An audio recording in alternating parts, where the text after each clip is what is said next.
Hello beautiful people, my name is Kristen. Thank you for stopping by my channel to see some book reviews for the shorter books that I read in the month of January, which were pretty substantial. I just kind of clicked them out really quickly, but I've been delayed in filming the reviews. I got a new puppy. I can put her picture up here. I'm sure you will see her shortly, but it is like having a little infant, just needing to go out and attention and all that kind of good stuff. So lots of time.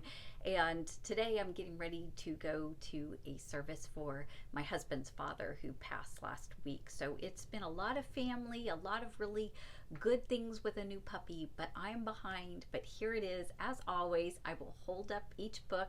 You can scroll along and review. I've got my classics, my nonfiction, my regular fiction, and the fiction I have put in order of least enjoyed to most enjoyed. So as always, it's kind of, you don't want to miss the end. My first classic that I want to talk about, which is almost a classic, this is almost 50 years old. It is A Month in the Country by J.L. Carr. And this is a very short little account. I think the introduction was pretty interesting, like explaining how it was kind of submitted to win this literary essay kind of situation. And it is the story of a man who goes to restore a mural. Like, he's an artist, he goes and he actually, they're not totally excited about him living in the belfry in the church, but that's what he does. He doesn't have a lot of money, and he is restoring years of plaster and decay for a religious painting. And meanwhile, he becomes very familiar and starts to get to know a lot of the characters. We get to follow along with small town feel. It is very slow. Sometimes I am looking for that slow paced character draw, and it is a beautiful written book that is philosophical, so right up my alley. When you're looking for that kind of classic trip to the country with some meaning of life and looking at deeply into characters and what motivates us, it's a worthwhile classic read.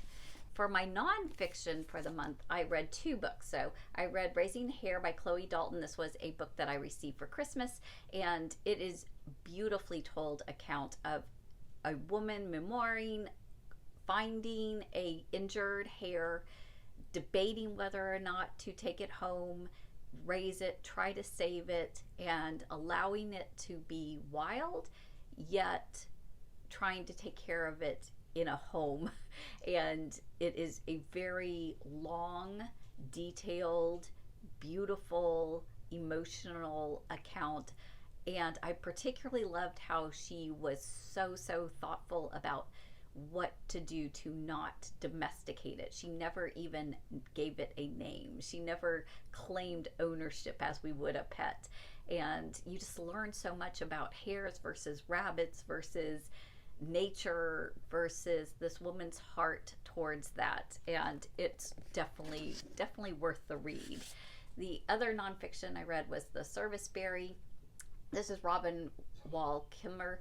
She also wrote Braiding Sweetgrass, which is a beautiful, in the top nonfiction books that you should read. I felt like this one, it's not exceedingly long. I got the sense that it was pushed out maybe a little too quickly. The writing is still really graphically beautiful, with nature, talking about the birds and the berries and the juiciness that you can almost taste the way that it's described.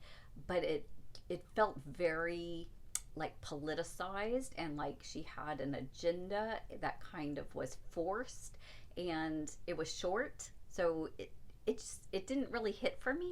I can't really necessarily recommend that one, although I'm not sad I read it. And honestly, I kind of feel like that's not necessarily the author that I should be following. Gate to Kagoshima. This has the beautiful end pages and was recommended. Oh, sorry, I didn't say the author. Poppy Kuroki. This is a debut, and it is was recommended to me by the bookseller. Like, I'm checking out, Barnes and Noble's had their grand reopening, and I was buying a lot of books, and she said, oh, if you like these books, you may like this one. It's a brand new author. This is written kind of young adult, story of a girl in Japan who is half Japanese heritage, half Scottish heritage, which is really interesting, right?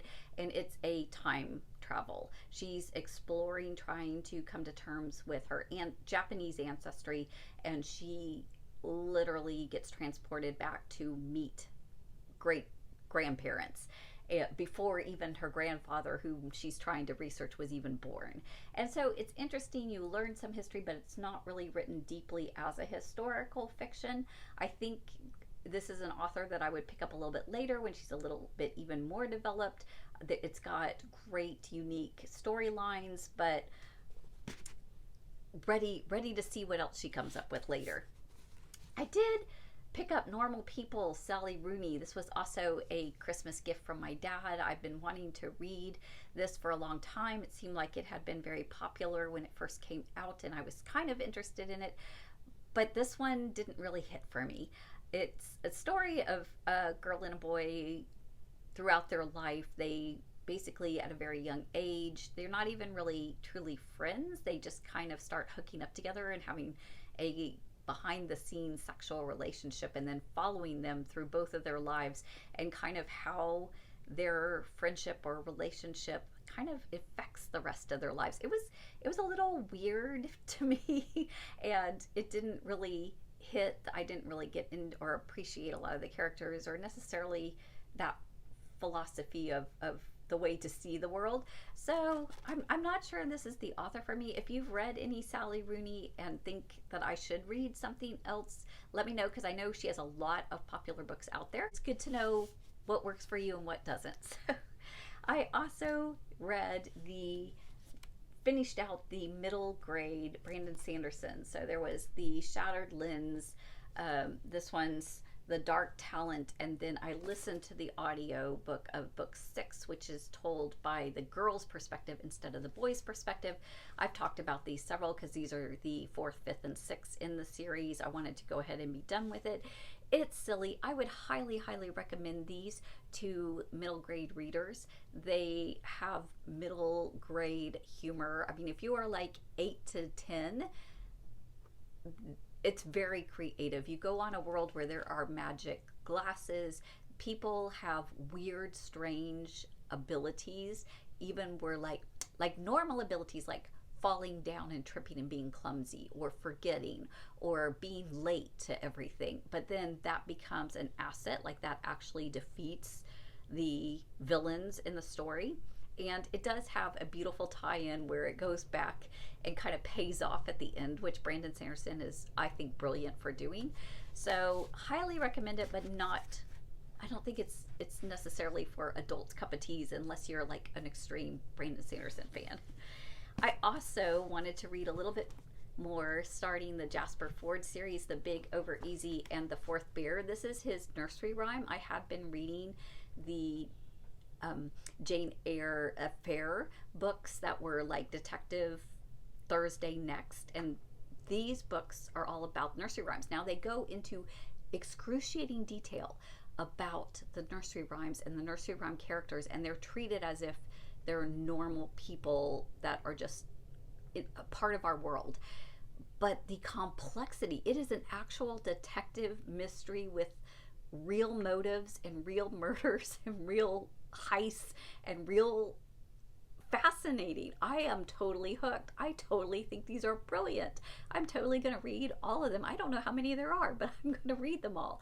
Just super creative, and it's kind of a perk knowing the nursery trails. Now, if you don't like animals talking, or you don't like fictional characters kind of coming to life, this probably wouldn't be for you.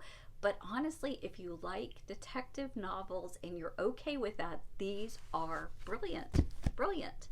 Just totally like 5-star reading kind of. I also read, speaking of 5 stars and awesome reviews, The Heaven and Earth Grocery Store by James McBride. This kind of hit as a 4-star for me. I expected it to be a 5-star for me. I think it was Barnes and Noble or one of the bookstores had, maybe it was Amazon, had this as their top book. I'll look it up and put it at the bottom. But this is a story set in kind of the 70s, Pennsylvania, and they're doing some construction and a skeleton gets discovered, and we're going back over the history. We're also kind of following along with this grocery store, very eclectic, very central to the neighborhood. There is a lot of Jewish, a lot of Black, just different cultures going on. I really like the way that they handle the interaction of the different cultures and how people really respected the heart and character. There is a boy that gets accused and sent away to like a mental institute, and they're all trying to hide him, rally around him, get him out. We're trying to follow kind of the underbelly happenings going on. It's really a great portrayal of the neighborhood, of the community, and at the end you do have a satisfying ending to the mystery. And I can totally understand the hype and the 5-star. I think maybe I just read it at the wrong time. This is a book that I think I'm going to maybe hold on to and pick up again later in the future and do as a reread. My top book that I enjoyed the most in January was a surprise to me. I bought it because, again, it was the celebration of the reopening of the bookstore, and it had beautiful in covers, beautiful book. The Ballad of Songbirds and Snakes, Suzanne Collins. This is a Hunger Game book. It is the account and his backstory of Snow, the villain of the Hunger Games, and this is the story of his like childhood and coming into his reign or position as somebody in District 1 being overlordish. And so we really get the sympathetic side, we get the backstory, we get the behind the scenes, we get a lot of the history that you didn't necessarily know, and I was all about it. I was enthralled. There are Hunger Games going on. I love just trivia fact, if you don't know, the Hunger Games, Suzanne Collins said that she was flipping channels, kind of bored, kind of watching several shows, and they had on a road rules challenge where like the teenagers are competing for cash and prizes, and then they had on a Survivor kind of reality show, and she put the two together. That's kind of the inspiration. And I am a diehard back from the 80s following Real World and Road Rules, and I've watched some Survivor, but I just love that was the inspiration for it, and I can feel that kind of vibe in these books. And so it's also kind of a nostalgic escapism. So when I'm looking for escape, so I'm definitely going to be looking for the other ones that are backstories to the Hunger Games, because I'd forgotten how much I enjoyed it. I'm an adult. I'm not a young adult reader, but not a teenager myself anymore. But this was so fun, so engaging. So there you have it. Those are my books that I read in January. Have you read any of these? Do you want to read any of them? If you've read something that's similar that you think I should read because I've read these, let me know. Drop me a message in the comments. I look forward to seeing you there. Take care. Happy reading and have a great day, y'all. Take care.